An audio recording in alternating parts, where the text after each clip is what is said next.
Use the powerful Blockify tool to convert entities to blocks. In this furniture plan, we have a bunch of desk and chair symbols.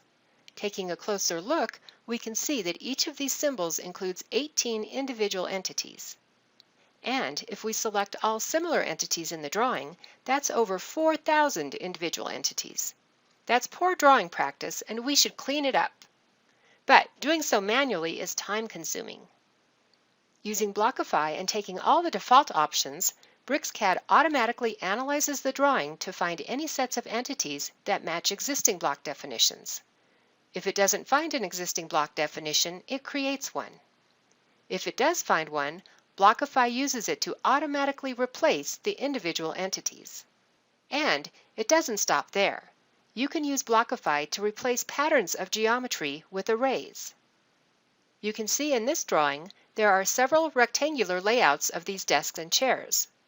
With the Array option enabled, Blockify analyzes the drawing and automatically creates multiple rectangular arrays. In this example, I select a set of 2 desks and 2 chairs. BricsCAD sees the different patterns of rectangular desk layouts, automatically creating separate arrays. These are the same arrays I could have created manually. BricsCAD just does it for me a lot faster. With the arrays created, I can, of course, modify their properties.